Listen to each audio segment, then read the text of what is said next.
Se você deseja ver um filme que representa de forma quase perfeita a síndrome do ninho vazio de forma engraçada e cômica, e ainda demonstra como as relações familiares podem ser um pouco mesquinhas, eu tenho o filme perfeito para você.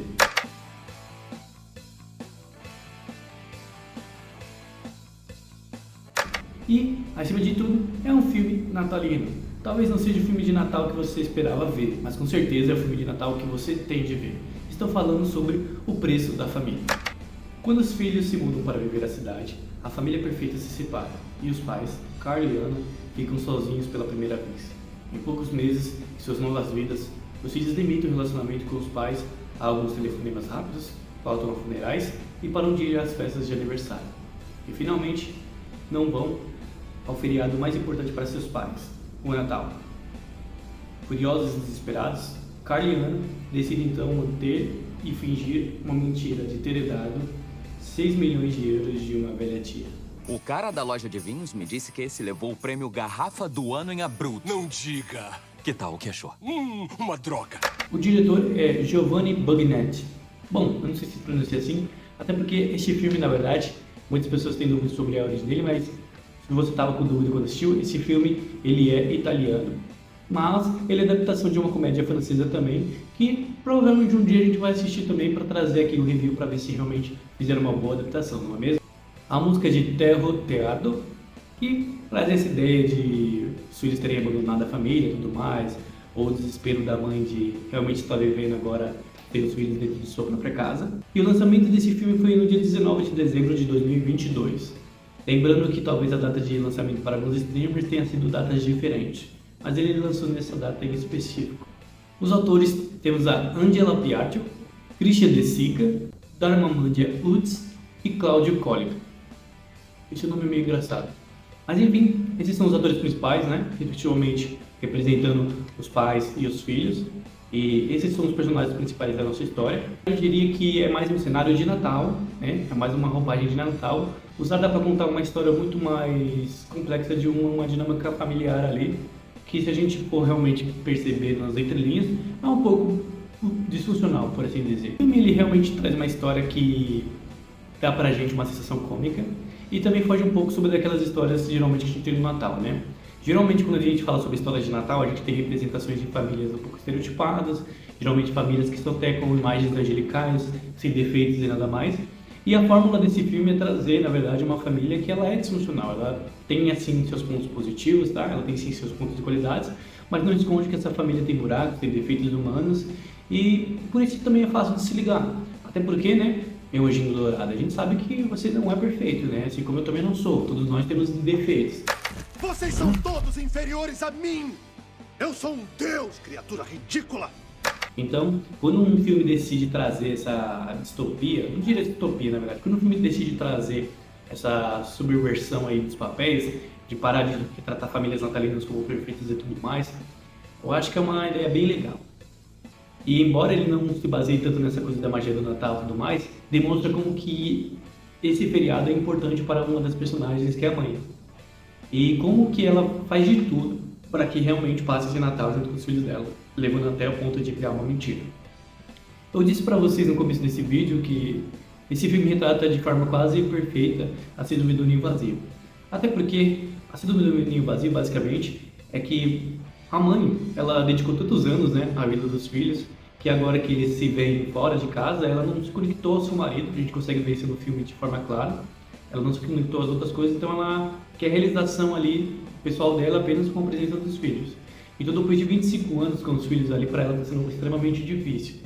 E isso também é deixado claro pra gente, quando até pelas palavras dos próprios filhos, né, a mãe tem sido realmente protetora e sugado eles como se fossem animais ali pronto pro abate, né. Então a gente vê que na verdade, a gente entende pelas entrelinhas que a mãe sempre foi super protetora, sempre ficou em cima dos filhos de forma indireta.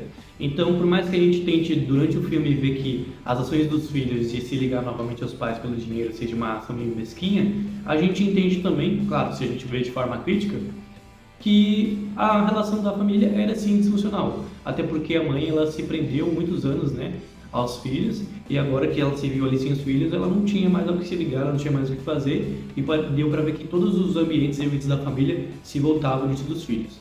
A gente pode ver isso em algumas cenas, né, em específicas, Então, antes eu vou já avisar aqui, spoiler, então se você não quer ver spoiler já sai, vai lá assistir o filme e depois você volta aqui. Mas enfim, numa das cenas específicas, por exemplo, a gente tem a cena do aniversário, né? Os filhos foram babacas lá e não compareceram ao aniversário lá. Só que a gente vê como que a mãe ela fez todo o evento só voltado para os filhos, já que os filhos não tiveram, né? Deixou a própria mãe dela e também o próprio pai também, sem marido dela, né? Sem poder se alimentar lá. Agora, se você também gosta, né, de brisar um pouco, eu achei interessante porque dá pra ver assim que ela é bem carinhosa com a mãe dela, mas a mãe dela não é muito apegada a ela não, né? Assim, se vocês forem estudar um pouquinho de psicologia, vocês vão ver que geralmente quando as pessoas têm mães um pouco mais distantes ou um pouco mais rígidas, tende a pessoa ser uma mãe mais carinhosa, assim, mais superprotetora e tudo mais, porque isso na verdade é uma forma dela tentar reparar o seu passado. Mas é claro que isso daí são coisas na entrelinhas e brisa minha, né? Óbvio. Mas a gente pode ver isso sim e ver que tem essa superproteção.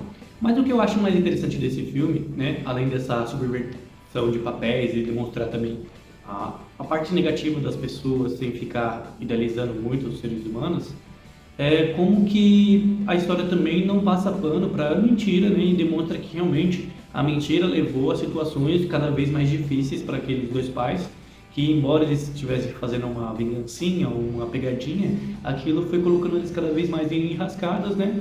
E que os filhos também, movidos pela ganância, também foram se colocando em enrascada. Então durante o filme a gente percebe que quando a gente se volta para ambição ou simplesmente vingança, que são dois sentimentos negativos, né? Duas motivações ruins, a gente tem resultados ruins, né? E o filme demonstra isso de forma clara quando a gente vê que os filhos acabam, nesse processo de estar na missão de despesas de dinheiro, acabam sofrendo demais, sofrendo perdas na vida deles pessoal, e também os pais também na coisa de mentira também acabam também sofrendo, né, uma possível ruptura dos filhos, né, nos seus vínculos, como também a dinâmica deles acabam sendo bastante complicada, porque eles têm que manter uma mentira de que são milionários, e isso não é muito fácil de se fazer, né. Mas enfim, vamos então para a nota que eu tenho do filme, tá? Vale lembrar que quando a gente sempre tem duas notas, né? Geralmente quando a gente fala de filme, né? A gente tem sempre uma nota da crítica, né, de cinema especializada e uma nota aí dos pessoas que viram o filme. Quando eu dou as minhas notas, elas são extremamente pessoais, tá? E eu convido você também a dar a nota que você quer pro filme, sabe? Todos os filmes que a gente fala aqui, você pode estar comentando o que você achou e dar a sua opinião também, que a gente vai gostar de ler e responder. Então, te convido já para comentar aqui embaixo. Nesse filme em específico, a crítica especializada não deu muita bola, para ser sincero. Eles deram ali um filme mediano, né, sabe? Aquele filme que as pessoas acham que é pastelão, que não fede nem cheiro. Agora, falando em termos de streamer mesmo, as pessoas gostaram, e eu acho que isso deve ser levado em conta. Porque às vezes também é chato ficar sempre nessa posição de cult, de ter que destrinchar o filme, todas as mensagens dele, assim, de forma curta. Às vezes as pessoas só querem sentar e curtir uma boa história. E eu acho que o filme realmente passa isso pra gente, uma boa história pra gente ver e curtir até o final. Então, mais de 76% das pessoas gostaram, né, nos canais de streamers. Em avaliações também, por exemplo, de Google ou Google Cinema, o YouTube Cinema, a gente vê que sempre está passando ali de 80% a 90%, então a gente vê que tem sim uma boa, né, um bom índice de pessoas que curtiram o filme, até mais do que outros filmes que a gente trouxe aqui. Então acho que sim, vale a pena ver. Em termos de nota pessoal, eu dou pro filme nota 7, sabe?